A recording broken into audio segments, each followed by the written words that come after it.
Oui, exact.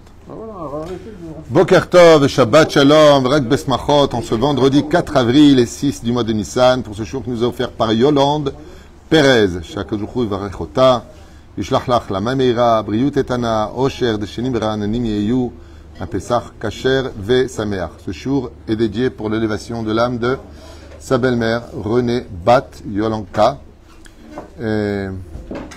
avec tous ses regrets et sa peine. Pour cette tzadika chez Alcha le Bet Olama, Ruach Hashem tenachena began Eden Elyon, vechol hashorvim imach bichlal arachamim v'tzelichot v'chen yehi ratzon v'nomar amen.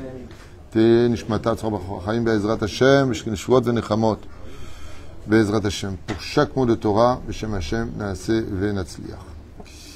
Avec sa permission, on demandera à Kadosh Baruch Hu aussi d'envoyer l'élève Alphav d'aller une grande réfoua shlema pour tout le malade d'Israël, tous nos otages, pour nous.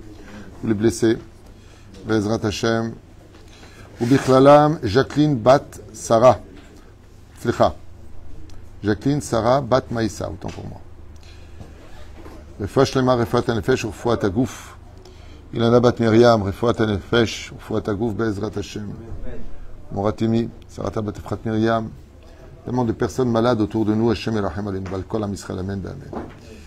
Ok, on commence notre échour avec un sujet à thème qui nous est demandé.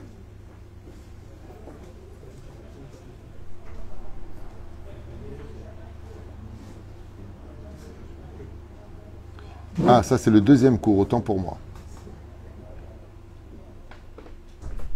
Ok. Alors je voulais justement vous parler le sujet qui m'avait été demandé, ce sera le cours d'après. Je viens de voir un instant que ce n'est pas le premier cours. À propos de la recherche du Hametz, je voulais parler un petit peu du Yetzer Hara, puis d'un Hametz que souvent on ignore. C'est qu'on a souvent parlé de ce genre de cours qui, pour moi, resteront des cours d'actualité jusqu'à ce que la Géoula vienne. Il nous faudra un jour voir la Géoula, qui est très très proche. On s'en approche à grands pas, c'est sûr. Mais cette Géoula va nous révéler des points sur lesquels on aura fait très attention sur le domaine technique, mais pas sur le domaine pratique. Je vais expliquer clairement.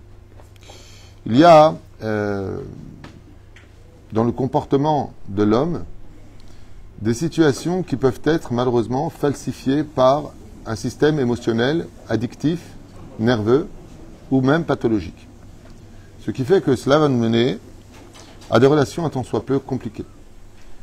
Entre le rapport entre un homme et sa femme, entre les enfants et les parents et les enfants, l'homme et son environnement.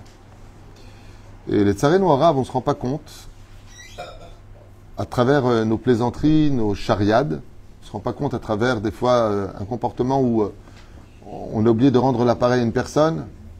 Moi je fais très attention quand je suis invité quelque part, par exemple, où on me donne le verre de kidouche pour faire le kidouche. Al-Pi Kabbalah, ça doit être le balabait qui doit faire le kidouche. Pourquoi? Parce que le vin représente l'intimité entre un homme et sa femme. Donc l'homme boit, il le donne à sa femme. Si elle est nida, il lui pose pour qu'elle le prenne. Mais il peut donner le Motzi Lechem à un Talmid Chacham ou à un Rav ou à un Kohen qui sera à table. Kohen qui est Shomer Shabbat, sinon c'est une catastrophe. De la reine, qui est Totza misé, quand tu reçois cette personne chez toi, rends-lui l'appareil. Donne-lui cette possibilité de. Quand par exemple il t'a reçu chez lui et que il t'a donné le meilleur, sans s'en rendre compte, on va créer une espèce de chametz, mazé chametz. Le chametz, on sait tous ce que c'est le chametz. Mais il y a marqué mitzvah tabal efanechal tahmitzena. Le mot chametz est aussi utilisé pour des circonstances différentes de la fête de Pessah. Comme par exemple, si tu as l'occasion d'une mitzvah qui passe devant toi, ne la laisse pas devenir chametz. Ça veut dire que maintenant, elle a eu le temps de fermenter, merci pour le mot, et donc elle n'est plus consommable. Le Pérouche Adavar que le chametz, c'est le Yetzer Hara, nous dit le Zohar Kadosh. Et les tsarés arabes, très souvent, on a cette situation de chercher méticuleusement le chametz, de nettoyer parfaitement les choses. À Baal, même si on a retiré le chametz qui est en nous, on n'a pas forcément regardé si on a laissé du chametz derrière nous. Et cette recherche-là doit être absolument prise en compte. Pas simplement à la veille de Rosh Hashanah. Le Rav Kook qui disait que justement, à ce propos, que quand vient la fête de Rosh Hashanah et de Kippour, on doit chercher si on n'a pas rendu une personne blessée, vexée, ou ennuyé par rapport à quelque chose qu'on lui aurait fait. Prenons des exemples de la vie commune. Je ne vous parle pas de ce que je pense, je vous parle de ce que j'entends. Shabbat Kodesh, certaines personnes dans la communauté vont organiser un grand kiddush. Et ils vont passer en disant, tu viens, il fait partie de la communauté, je passe à lui. Tu viens, je passe à lui. Tu viens, ce que je vous dis, c'est ce qui m'a été rapporté. Je trouve ça normal, Rav Tutu, qu'on ait éliminé alors que j'avais envie de venir, pour lui prendre mon copain et pas moi. Ça s'appelle créer du Hametz. Pour vous donner un exemple, lo alel velo alechem, une personne rentre aux toilettes, et puis elle fait ce qu'elle avait à faire, elle ne nettoie pas avant de partir.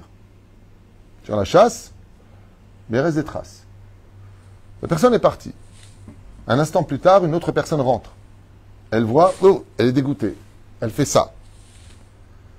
Vous ne pouvez pas savoir combien d'épreuves va avoir la personne qui a laissé les toilettes sales parce qu'il a dégoûté une personne qu'il ne connaissait pas. Ad kedekar. Ad kedekar. C'est pour cela que c'est très très problématique qu'on cherche un chametz certes qui est présent, mais on n'a pas regardé si on n'a pas laissé du chametz dans le cœur des uns et des autres. On dit souvent retire le chametz qui est dans ton cœur. C'est un enseignement du Zohar extrêmement important. Rentrer avec de la colère dans la fête de Pessah sur le domaine technique où j'ai plus de chametz à la maison, pratique, j'ai plus rien, mais dans mon cœur j'ai du chametz. J'en vais encore à celui-là, et j'en vais à celui-ci, je suis en colère contre celui-là. Vous allez dire, oui, mais attends, il est toxique. T'as raison. Éloigne-toi. Éloigne-toi. Tu aimeras ton prochain comme toi, mais ne veut pas dire vivre avec, boire un coup avec, et puis aller manger avec. Non.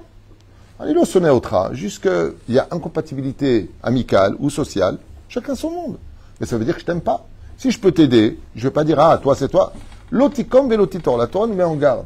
Ni tu te venges, ni tu tiens rancœur. Ce sont deux interdits de la Torah. Tenir rancœur, c'est assourd. C'est dur. J'ai jamais dit que c'était facile d'être juif. C'est très, très dur. Ah oui, c'est pour ça qu'il faut... Oh. Vraiment. Hein, tu te rappelles Kung Fu, le film, quand il se rappelait là-bas?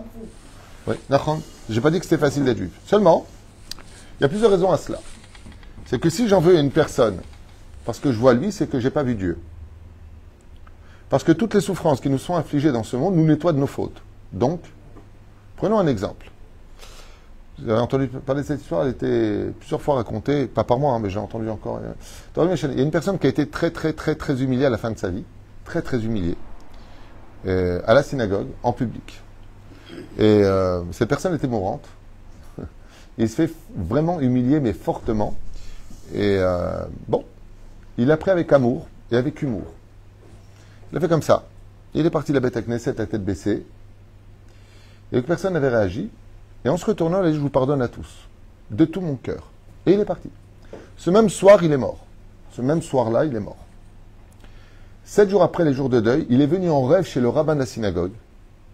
Il lui a dit, tu leur diras de ma part que celui qui pardonne vraiment dans ce genre de choses, sache que quand je suis arrivé devant Hachem, toutes les fautes que j'ai faites vis-à-vis de lui, elles m'ont été pardonnées. Pourquoi ? Parce que j'ai accepté cette humiliation avec amour et j'ai pardonné à tout le monde. J'ai vu Hachem, mais je me suis dit dans ma tête, bon, peut-être qu'un jour il veut me nettoyer, me met à l'épreuve, je prends avec amour. Je ne veux pas voir les gens, je ne veux pas voir le bâton, je veux voir la main qui le tient. Il est venu dans les rêves et dire à Kadosh Baruch Hu, au rabbin, sache que dans le ciel, on m'a pardonné toutes mes fautes grâce à cette communauté qui m'a humilié en public. Asтерou, je vous pose une question. Mieux vaut descendre de Guéhinam à brûler à 2000 degrés ou alors d'être humilié une fois pour tout en public et de prendre Béhava. C'est pour ça que c'est très compliqué de pardonner parce qu'on voit la personne. Mais on nous dit Altistakel Bakankan et la Bama Sheshbo. Une des explications, on ne regarde pas le récipient, on regarde ce qu'il y a à l'intérieur. Qui est à l'intérieur? Il y a des desseins divins, il y a des providences divines qui des fois vont te faire des croche-pattes. Et je vais donner un autre exemple. Des fois, quelqu'un peut te faire du mal. Et toi, qu'est-ce que tu fais? Tu dis, tu sais quoi? Je lui pardonne. Ce qu'on a oublié, c'est qu'il y a 20 ans en arrière, pour une histoire d'argent, de femme, de ce que tu veux, on a fait la même chose à quelqu'un.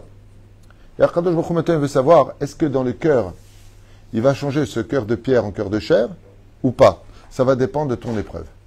Si toi, tu as pardonné, alors Dieu va faire en sorte qu'à Kippour, la personne qui a 20 ans en arrière, tu ne te rappelles même pas de lui, il vient dire à Kadosh Baruch Hu, lui aussi je lui pardonne. D'où ça vient cette force que maintenant il te pardonne? parce que toi, tu as donné de la force à Dieu de le faire. Chez Neymar, Teno'oz Elokim, ce qu'on dit tous les matins, donner de la force à Dieu. Ce qui fait que plus tu es humble comme la matzah, plus tu es transparent, et plus tu deviendras quelqu'un de grand. C'est pour cela que j'aimerais, avec votre permission, vous faire une comparaison, en partie que j'avais entendu par un cours du Rav Yosef Sitruk à la Shalom, c'est un grand rabbin de France. Et il y a une phrase qui vient de lui, le reste, c'est mes études. C'est que la matzah, tout comme elle, tout à fait symbolisée, la matzah, elle est comme l'arbre. L'homme est comparé à l'arbre du champ. On a expliqué un cours, on a fait, je crois, 17 cours sur le sujet. Quel rapport entre un arbre et un homme? L'homme vraiment a tout en parallèle de l'arbre, la même chose. Des fois même il se fait planter. C'est un jeu de mots, c'est pas grave. Mais il est aussi comme la matzah. Et le Rav Sitruk, lui, ce qu'il avait dit à propos de la matzah, c'est très joli. Il a dit ce qu'un homme, il doit apprendre, le lait à seder, à propos de la matzah, c'est que la matzah n'a pas d'antécédent comme le pain. Le pain, c'est de la levure, c'est toute chose de choses c'est une essence qui donne naissance. Tandis que la matzah elle-même, c'est que de la farine et de l'eau. Elle n'a pas d'antécédent. Et quand tu l'as fait, elle est née d'elle-même. Pour te dire que la matzah vient t'apprendre que dans la vie, tu dois être exactement comme quelqu'un qui vient de naître après chaque événement, chaque chose de ta vie. Chaque journée est une renaissance qui te donnera l'obligation d'avoir de la reconnaissance. Chez Neymar, Modéani Lefanecha. Et ça, c'est ce qu'avait dit le Rav Yosef Sitruk, que la matzah, elle vient apprendre à l'homme que d'un côté, il faut savoir démarrer sa vie comme si il n'y avait pas eu de passé. Arrête de drainer avec toi un passé. Quand on a une addiction et qu'on veut arrêter, il faut arrêter de dire « Ouais, mais je ne peux pas parce que… » Si je reste attaché, enchaîné à mon passé, je m'empêche d'avancer vers l'avenir. La deuxième chose qu'il avait dit à ce propos, je vais me rappeler encore maintenant, c'est que la matzah, elle a de l'ambition. Elle ne se repose pas. Pour faire de la matzah, si je laisse ma pâte reposer, d'accord, mahmitza, je dois constamment la travailler. Sur ce, je rajouterai un enseignement du Rabbi Israël Messalint, qui avait dit que tant que la bougie vivait, tant que tu peux encore faire quelque chose, ne reste jamais oisif, passif. Fais encore une mitzvah, encore une étude, encore une halakha, encore un texte, encore une feuille de Gemara. Ne reste pas à rien faire dans ta vie. Et que tout ça, il disait, d'où est-ce qu'on apprend ça? De la matzah. Ça, c'est de Rabbi Israël. Le Rav, ces trucs, il avait rajouté autre chose. Il avait dit, la matzah, elle est toujours pressée. Vous avez vu ça? Elle a de l'ambition. Il dit, c'est exactement comme l'homme, il doit être. Tu dois avoir de l'ambition. Être juif et assumer ce rôle, il faut beaucoup d'ambition, beaucoup de fierté. Beaucoup de fierté. On entend beaucoup en ce moment, à cause de ce qui est en train de se passer depuis le 7 octobre. Encore récemment, on a entendu Arthur, je ne sais pas où il était, finir avec « Je suis juif ».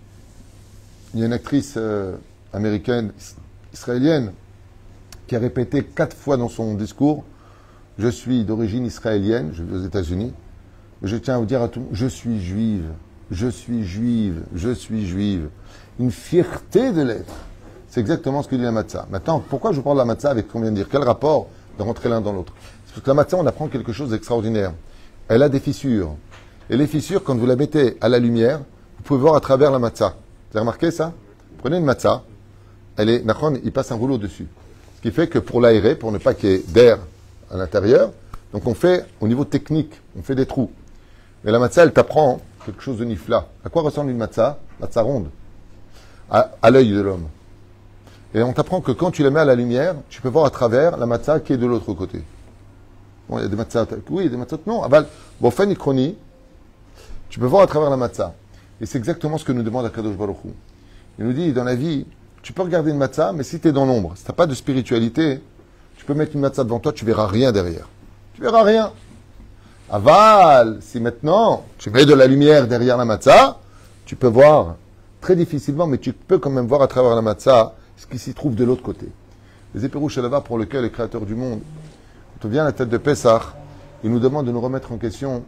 Et si c'est possible, tant que ta personne n'est pas arrivée à un point de, on va dire, toxique dans son comportement, dans sa façon d'exister, dans sa façon d'être, ben être capable de le voir à travers la lumière. Et c'est toute la force de la chassidoute de Rabbi Nachman de Breslev, qui lui se concentrait essentiellement sur, par exemple, chez Rabbi Nachman, prenons un exemple simple et très important pour nous. Rabbi Nachman, à sa table du Seder de Pessah, il y avait le rachat. Les tzadikim gomourim ne supportent pas les rechaïm. Comment ils ont un tel kavod pour Dieu, comme on l'a vu avec Pinchas, Ben Elazar, Ben Aaron Cohen. Moshe Vaipol El Panav. Il tombe sur sa face. Qu'est-ce qu'il voyait Rabbi Nachman? Il te rend compte, le rachat, il est quand même à la table de Pessah. Et celui qui n'est pas venu parce qu'il est assimilé avec une non-juive, tu te rends compte, il est tellement conscient de la valeur du d'être juif qu'il a eu honte de venir au Seder de Pessah. Il trouvait toujours de la lumière. C'est pour ça que celui qui avait le bonheur de rencontrer Rabbeinu faisait toujours tchouba. C'est pour ça qu'on voit ça encore aujourd'hui. Combien de milliers de personnes sont parties à Ouman? Peut-être pas tous. Sont venus, ils ont fait tchouba. J'ai rencontré quelqu'un récemment, je lui ai dit, Kippa, tzitzit, des péotes. Qu'est-ce que tu fais? Il m'a dit, ouais, je suis parti à Ouman. Makara, je sais pas, j'ai une révélation. Zainyan, d'être capable de voir la valeur de l'autre. Et c'est pour cela que, de la même façon, nous l'avons de façon symbolique. Quand on va chercher le chametz, on prend une lumière avec, on prend une bougie. En hébreu, le mot bougie, c'est l'iner, nefesh ruach, nun resh. Avec cette lumière, tu rentres dans l'obscurité chercher s'il n'y a pas du chametz. Le Zohar HaKadosh, il nous dit, c'est ça que tu dois faire dans ton cœur. C'est ça que tu dois faire dans ton cœur, parce que d'avoir une maison qui est cachère la méadrine, mais la méadrine, vis-à-vis du chametz, mais que dans ton cœur, tu as encore du chametz, alors ta maison n'est pas cachère. Pourquoi? Chez Neymar, Va'asu le mishkan ve'shachanti betocham. Rashi nous dit, le cœur de l'homme aussi est un mishkan. Ça veut dire qu'il faut aussi que dans le cœur, les choses aillent bien. Et c'est pour ça qu'à la veille de Pessah, chacun de nous, hormis le fait d'acheter un cadeau à nos épouses, mitzvah, c'est obligé. Qu'est-ce que tu vas prendre à ta femme? J'ai pris un balai. Quoi, 19 shekels 99. Je vais faire comme le Rav. Non, mais un balai blanc et tout, bien. Hein. Bien comme le Rav, avec un... Non, tu sais, avec l'appel, tu accroches le balai à l'appel. Elle est très contente, ma femme. Tu vois là ton cadeau. Moi, je vais l'appeler du balai. Non, c'est pas vrai, je vais acheter autre chose. Non, un jour, j'ai dit, qu'est-ce que tu veux? Mais je voudrais un balai. Ça a l'air pas très cher. Alors, c'est pour lequel, Béhémet, cette Géoula, on avait son cœur dans ce Pessah. Se poser la question, est-ce qu'en 2025 de l'ère vulgaire, on va enfin monter au Beth Amikdash, on va enfin entendre le chauffard, on va enfin entendre cette fin de l'histoire qui est tellement longue depuis 2000 ans à ressasser. Ça y est, c'est la Géoula. Ça y est, c'est la Géoula. Rien. J'ai une question. Oui, mais là, je suis en train de parler. Et c'est pour cela que, vas-y. Si des sadikim comme Rabbeinu, le Rabbi Lubavitch, etc., ils n'ont pas eu ce route. Nous, qu'on est si loin, comment on peut avoir ce route? C'est une excellente question. Est-ce que tu as déjà été dans un bon restaurant et tu as kiffé? Ouais. Bon, au moins une fois dans ta vie. Ouais. Voilà, très bien. Et imagine que ce qu'il te fallait à la fin, dans ta façon de voir les choses, c'était le petit café, tu sais, la petite tasse. Et on te dit, désolé, il n'y a pas de café.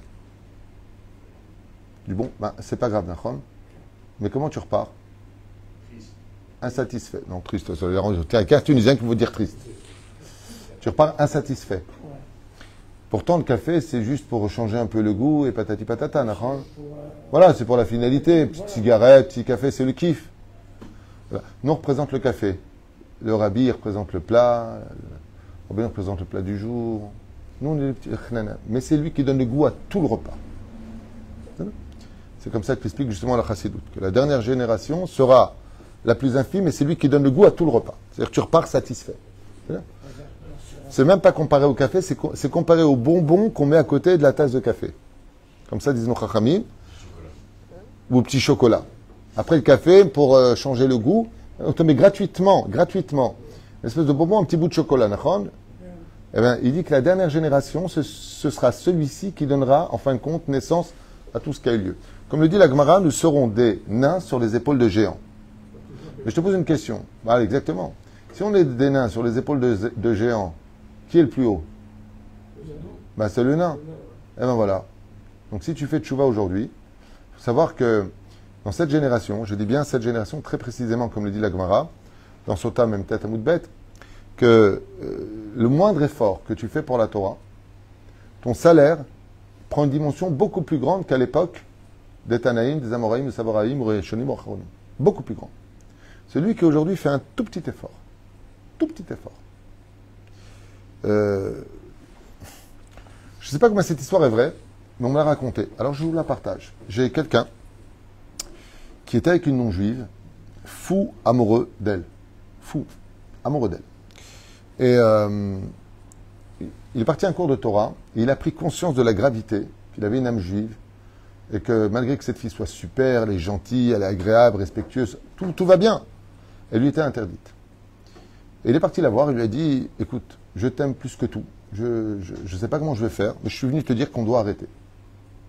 On doit arrêter parce que il y a incompatibilité au niveau des âmes. Au niveau du corps, c'est là, au niveau des âmes, c'est pas compatible. Elle a rigolé au nez, elle lui a dit, mais t'es fou de moi. Des fois tu me gênes tellement tu me dévores des yeux. Elle lui a dit justement, j'en ai marre de suivre mon cœur et mes yeux. J'ai été à un cours de Torah. Et ce n'est pas bon ni pour toi ni pour moi d'être ensemble. C'est pour cela que je suis venu te dire merci pour tout. Te présenter mes excuses, mais je dois arrêter avec toi. Elle lui a fait un grand sourire, dents parfaitement alignées, blanches, bombe atomique. Et lui, il a baissé la tête. Et quand il est parti, il a dit, je suis un fou. Je suis fou amoureux d'elle et je suis en train de partir. Mais il a tenu. Il a tenu. Ça a été plus dur que tout.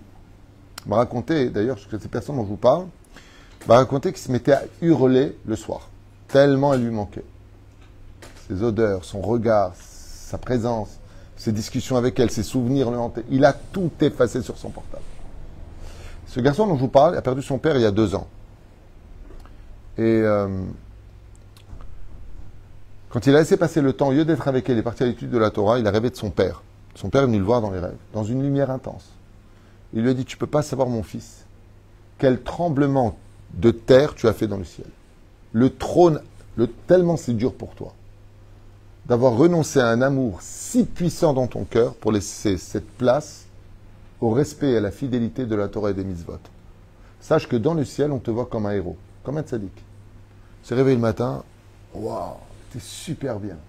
Il a raconté ça à son rab et il lui a dit, tu peux être certain que ce rêve est un rêve de vérité.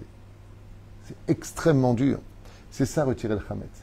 Retirer le chametz qui est dans notre cœur, c'est un mahamatz qui n'est pas simplement dans le pardon des uns et des autres. Là, on est en train de faire un shiur pour l'élévation de l'âme, d'accord, de, juste un instant, René Bat Yolanka, d'accord. On est en train de faire un shiur pour elle. C'est-à-dire qu'elle est où? Elle est sous terre, son âme est dans le ciel. Au Gan Eden, Be'ezrat Hashem. Est-ce que vous avez déjà remis une seule fois en question sur une personne qui est décédée, ouais, que vous aurez peut-être un jour fait du mal? Une question qui m'a souvent été posée d'ailleurs, au moins 2 à 3 fois par an. J'avais un conflit avec une personne, cette personne est morte, qu'est-ce que je fais? Je dis, qu'est-ce qui s'est passé? Il m'a dit, je l'ai insulté. Dans ce cas-là, qu'est-ce qu'on recherche à Pessah? Écoutez bien, la comparaison, elle est belle. Qu'est-ce qu'on recherche à Pessah? Oui, mais qu'est-ce qu'on recherche à mettre dans l'assiette, avec le sel, le couteau? Les 10 morceaux. C'est-à-dire, il faut les 10 morceaux. Très bien. Qui correspondent à quoi? Aux 10 couronnes de la Sitra Hara. Il y a 10 couronnes al Pikabala dans la Sitra Hara, avec les Sphirot, peu importe. C'est un minag. Quand tu as fait du mal à une personne qu'elle n'est plus de ce monde, tu dois aller avec 10 personnes sur sa tombe et lui demander pardon. Mais au Tamida, tu prends 10 personnes, tu vas voir cette personne, surtout si c'est tes parents. Le jour de l'enterrement, il y a du monde. C'est à ce moment-là que la Chevra Kadisha, elle dit voilà, les enfants qui viennent et qu'on demande pardon au Niftar. Vekesh Mehila. Pourquoi? Parce que toutes les conséquences de Pessah ont leur redondance le jour de Rosh Hashanah. Tout celui qui fait Pessah, qui est Dat Moshe d'Israël, qui n'a plus de Hametz dans son cœur, qui a retiré le Hametz des autres dans leur cœur, et qui n'a pas de Hametz à la maison, En midatadin mekatreget alav beyom Rosh Hashanah. Il n'y a pas d'ange accusateur qui pourra monter le jour de Rosh Hashanah pour l'année qui arrivera pour lui. C'est pour ça qu'on voit qu'en réalité, c'est un jour du jugement. Et que toute la matzah que nous consommons vient nous apprendre que dans la vie, si on avait été un tout petit peu plus humble et qu'on avait bougé un peu plus vite pour faire un peu plus de bien et de bonheur et de machet sarir, on aurait vécu comme des rois. Et c'est pour cela que la matzah se mange sur le côté gauche. Pour te faire comprendre que dans la vie, ce qui fera de toi quelqu'un de humble, de bon, de généreux, quelqu'un de transparent, quelqu'un qui se conduit comme un roi. Je vous pose une question bête. Un roi, quand il y a quelqu'un qui dit hey, « toi, machin », il fait attention à lui ou il passe son chemin? Quand il y a un fou dans le public, si on prend un roi, ouais, t'as un naze. Est-ce que le roi, il passe son chemin ou alors il fait attention à lui? Qui a parlé? Viens ici. Qui? Qu'est-ce que fait un roi? Passe son chemin. Je ne peux pas m'arrêter à toutes les mouches. Un roi, il fait même pas attention à ça. Il y a peut-être un gars qui, pour l'honneur du roi, va aller le voir. Mais il ne va pas se rabaisser. Vous entendez les mots? Quand on est quelqu'un qui se comporte comme un roi, on ne va pas faire attention à tous les idiots qui vont mal nous parler et nous humilier. C'est ça un roi. Un roi, il ne descend pas au niveau des autres. Et c'est pour ça que quand on mange la matzah qui représente l'humilité, on la mange comme un roi sur le côté de gauche. Bene Chorin, nous sommes libres. Bene Melachim. La reine Zainyan. Que Bezrat Hashem, quand on arrive à cette couronne de Pessah, Bezrat Hashem, on réagisse enfin comme des rois, en comprenant que de rappeler l'autre, de faire le shalom, de la shlim et chasser, de remplir ce qui ne va pas, c'est ça justement être un roi. Le roi, c'est celui qui trouve des solutions, c'est pas celui qui crée des problèmes. Le roi, c'est celui qui donne l'exemple, dans le judaïsme, hein, bien sûr. C'est pas celui qui les suit. Le roi, c'est celui qui descend pas au niveau des autres, mais qui montre sa supériorité en faisant comprendre qu'il n'a pas été atteint. La meilleure façon de se débarrasser des gens toxiques, c'est leur montrer qu'ils ne nous atteignent pas. C'est quand ils voient qu'ils arrivent à te blesser qu'ils continuent à te blesser.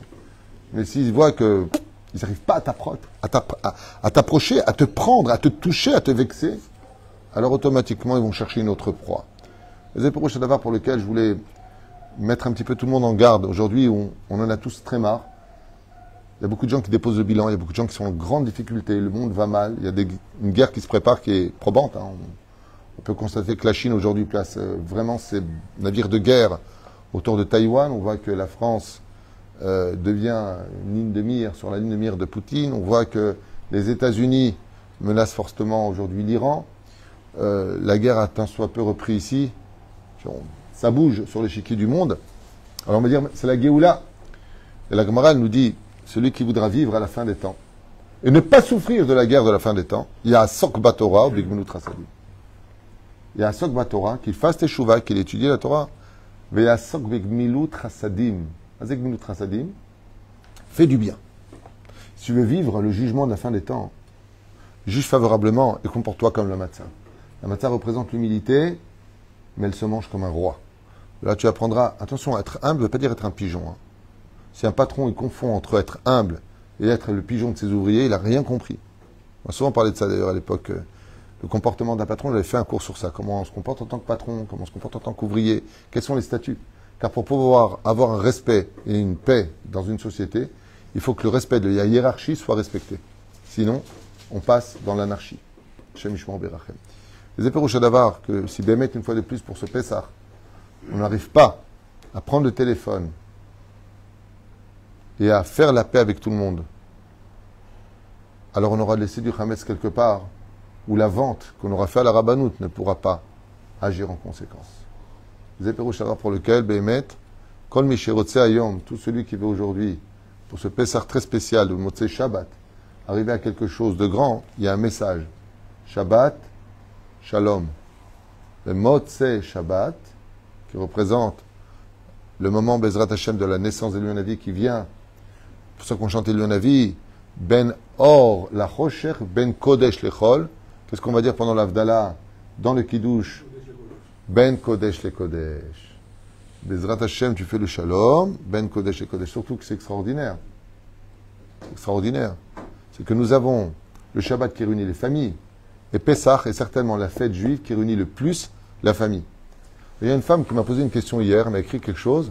Rav Twitou, qu'est-ce qu'on fait de l'œuf dur du plateau du Seder après les 2 soirs en France? Alors je lui ai dit, oula, 2 soirs, parce qu'il reçoit du monde, toute la famille et tout ça, donc c'est risqué. Eh bien, c'est pas compliqué. À la fin de la fête, la personne qui vous aura le plus piqué, enquiquiné, ainsi de suite, vous lui mettrez cet œuf-là dans les mains, vous lui direz, je ne te dirai pas, va te faire cuire un œuf, car tu l'as déjà dans la main. C'était mon humour, hein, bien sûr. Est-ce que je veux dire par là, qu'est-ce qu'on fait de cet œuf à émettre? Il est keneged de quoi, cet œuf? Exactement. Keneged quoi? Chagiga. Mais qu'est-ce qui représente aussi cet œuf? Le deuil de qui? De Tisha B'Av. Et pourquoi? Toi, tu peux le manger. Daniel, commence pas à le couver, il est déjà cuit. Daniel, il peut le couver, lui, sur la table. Non, Tu peux le manger. Tu peux le manger.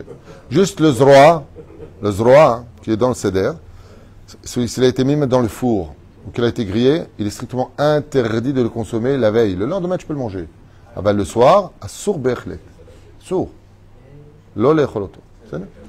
Les épées rouges pour lequel, Bémet, j'aimerais réveiller un petit peu tout le monde à cette finesse d'esprit de devenir meilleur dans la relation, de juger les kafsrout. Vous ne pouvez pas savoir des fois, juste un sourire, juste quelque chose, envoyer un présent à une personne, un petit panier. J'ai quelqu'un qui m'a dit qu'il était fâché avec quelqu'un d'autre. Je lui ai dit, tu as un peu de moyens? Il m'a dit oui. Est-ce que tu peux mettre 1000 shekels en cadeau? Alors il m'a dit, ouais, mais pourquoi faire? Je lui ai dit, achète-lui un verre de kidouche en argent massif, c'est 925 sterling, et offre-lui. Ce qu'on peut faire des fois nous-mêmes pour des personnes qui nous ont aidés au niveau du collège et autres, et offre-lui. Il m'a appelé hier, il m'a dit il était comme un fou. Waouh, Toda, on n'a même pas parlé du conflit, tellement il était touché. Waouh, Toda. C'est ça, retirer le Hametz. Le shalom, c'est le plus beau cadeau qu'on puisse apporter. Surtout qu'on ne sait pas demain ce que ça peut engendrer. Et c'est dommage que ce soit toujours les sirènes de la guerre qui nous unissent. C'est dommage qu'il faut toujours le 7 octobre pour qu'on se rende compte qu'on est tous une même famille. C'est dommage. La reine Bezrat Hashem, Shiniskel, Yeshua Venechamot, et d'apprendre de la matzah comment vivre comme un juif. La matzah ne se mélange pas à l'orgueil qui représente le levain. Il lève. Zay et Tzera chez l'Adam. Shiniskel Bezrat Hashem, les ardout, les briout, et les chiour. Et vous savez qui est la première personne à qui on doit demander pardon, vous êtes au courant. Exact, à son épouse. Et son épouse à qui? Son mari. Moi, je voudrais juste donner un conseil à ce propos, un peu, peut-être hors jeu. L'une des raisons essentielles pour lesquelles les couples se brisent, c'est les remontrances et les réflexions. Tu me saoules, tu n'es jamais là, tu n'es pas ceci, tu n'es pas cela, tu n'es jamais comme ceci, tu ne me sers à rien, c'est pas comme ça, toujours tu oublies quelque chose, on ne peut pas compter sur toi, tu n'es pas à l'heure. Daï, chers amis, daï avec les réflexions. Daï, je vous donne un conseil qui vaut beaucoup. Quand une personne, que ce soit un homme pour une femme ou une femme pour un homme, n'a que des critiques à la maison, que des remontrances, que tout ce qu'il fait n'est jamais bien, vous avez, dans votre comportement, ouvert, écoutez bien les mots parce qu'ils ne vont pas plaire à tout le monde, mais j'en ai absolument rien à faire. Moi, je le vis sur le terrain tous les jours. Vous avez ouvert la porte au Satan pour qu'il puisse prendre votre mari, votre femme. Il suffit qu'il tombe sur une personne qui lui dit « T'es génial, j'adore ce que tu fais, t'es quelqu'un de bien ». Et là, la personne dit « Attends, je rentre chez moi, je suis une poubelle, et là, je suis quelqu'un qui, enfin, je vaux quelque chose ». Très attention à ça. Les critiques ne sont valables que quand elles sont noyées dans un océan de compliments. Quand tu fais des compliments, tu dis à une personne de bonnes choses, alors quand tu fais une critique, elle est la bienvenue. Comme la halbena dans les 11 encens. Ça aussi, c'est du chametz. À la fin, tu dis, alors quoi? Je fais tout de mal à ce point-là, alors qu'est-ce qu'on fait ensemble? Et quand tu rentres chez toi et que tu as une secrétaire qui te dit, waouh, vous écrivez bien, vous êtes bien, vous pensez toujours à tout, et là-bas, tu ne pensais jamais à rien. Faites très attention à ça. Personne de nous est un acquis, et ça me rappelle encore un exemple de la matzah. La matzah, elle a une grande particularité par rapport au pain. C'est qu'elle se casse très vite. Le pain, non. Le pain demande les 2 mains pour l'ouvrir. La matzah, il suffit de la laisser simplement tomber à quelques centimètres de la table pour qu'elle se brise d'elle-même. La sensibilité d'une personne, c'est comme une matzah. Quand vous la tenez, respectez-la. Baruch Adonai l'olam. Amen. Amen.